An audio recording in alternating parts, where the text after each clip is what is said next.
Salut! Aujourd'hui, je viens de terminer le montage de mes vidéos tutoriels de la Suunto 5. Alors, si tu as une Suunto 5 ou une montre Suunto, c'est quelques tutoriels qui peuvent peut-être t'en apprendre un peu. C'est pas une formation ultra complexe de la montre, mais peut-être que ça va te permettre de découvrir quelques options que ta montre peut faire. Je pense par exemple à Rafa, qui vient de s'acheter sa montre Suunto 5 il y a quelques semaines. Peut-être que tu vas découvrir des fonctions avec ça. C'est sur ma chaîne How To. En fait, je vais te mettre la playlist juste ici. Si j'y pense, et si je l'oublie, rappelle-le-moi dans les commentaires, je vais venir l'ajouter.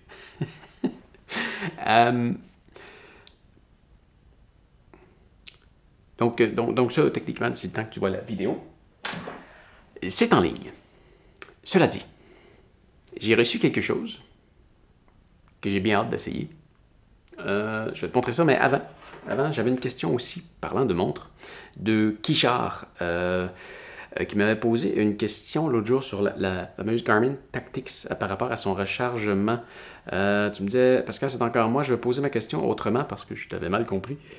Dans le cadre d'une rando de plusieurs jours, voire plusieurs semaines, quand est-il le plus judicieux de recharger la montre et est-il préférable de l'éteindre pour qu'elle recharge encore plus vite? Voilà, j'espère avoir été plus clair cette fois-ci. Merci à toi. Quand est-ce que je vais la recharger? Évidemment, la nuit, pendant que tu ne l'utilises pas, parce que tu vas devoir l'enlever pour la connecter à l'arrière. Je sais que tu m'avais envoyé, je pense que c'est toi qui me l'avais envoyé, il y avait des batteries pour certains appareils de Garmin pour prolonger leur batterie, mais ça ne semble pas se faire pour des montres. À moins que quelqu'un qui est au courant, si on peut mettre une batterie en dessous de la montre pour qu'on puisse encore la mettre au poignet. Quand même déjà assez épaisse. Et quand même, franchement, j'en vois pas l'utilité parce que en continu, en mode GPS, c'est 50 quelques heures. C'est presque 60 heures de GPS. Alors, c'est inutile. Mais est-ce que tu dois l'éteindre? Non. Non. Est-ce que ça serait plus rapide? Peut-être. De 2-3 minutes. Non, vraiment. Ça se recharge relativement rapidement. De vide au complet à plein, dépendamment du chargeur que tu vas utiliser. Peut-être que ça va prendre... Je ne l'ai jamais calculé, mais d'après moi, c'est 2 à 3 heures. Pas plus. Puis t'es bon pour tellement longtemps que... Non. Éteins-la pas. Recharge-la pendant la nuit et voilà. Maintenant, ce que j'ai reçu.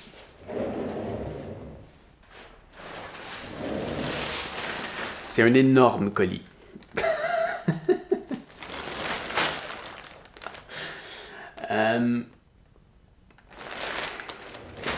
C'est une recommandation que j'ai eue de plusieurs d'entre vous suite à mon dernier flat, ma dernière crevaison sur mon vélo. Ça a été difficile à trouver. J'ai pas réussi à en trouver à Granby. J'ai réussi à en trouver de quelques marchands québécois, mais à un prix... à des prix ridicules. Et finalement, je l'ai commandé d'Espagne, d'un magasin spécialisé en vélo.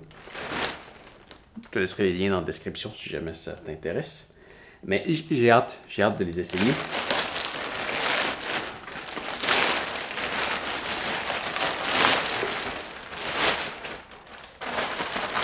Oh, ça sent le caoutchouc.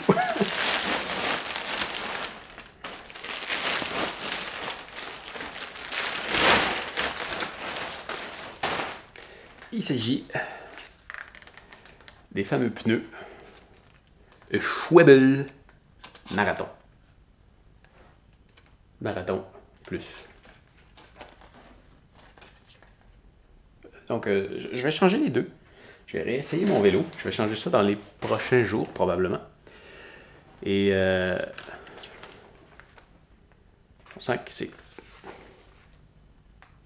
quand même épais, mais pas autant que je croyais.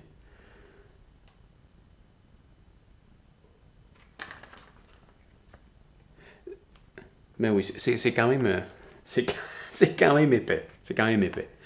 Mais c'est parce que ce qui m'étonne, c'est que dans leur fameuse vidéo sur leur site web, ils montrent des gens qui roulent carrément sur du verre et des punaises. Et le pneu fini, vraiment plein de punaises et il n'y a aucune crevaison qui se fait. J'ai trouvé ça vraiment très impressionnant. Le seul truc qui m'inquiète, c'est ce que je veux aller voir.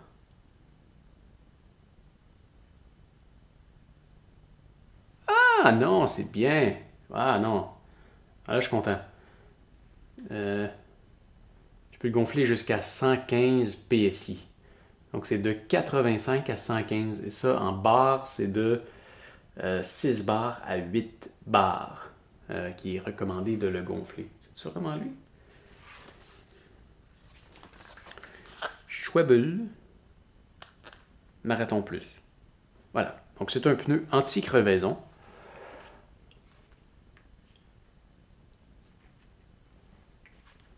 Écoute, le poids, sérieux, on s'en fout. Hein, on roule dessus, c'est pas lourd. C'est pas lourd. Ben oui, ce qui m'inquiétait, c'est que j'avais lu qu'on ne pouvait pas le gonfler à plus de 85 livres. Et je gonfle mes pneus à 120, des fois un petit peu plus. J'aime le... J'avais peur que ça crée une trop grande friction sur le sol. Mais non, à 115, je crois que ça va être vraiment génial. Alors, j'ai vraiment hâte de les essayer. Et bien sûr, je vais t'en redonner des nouvelles. Alors, ça fait le tour pour aujourd'hui. Si tu as des questions, n'hésite pas, écris-moi dans les commentaires, ça va m'aider à faire une vidéo demain. Allez, fais attention à toi et on se revoit bientôt. Salut!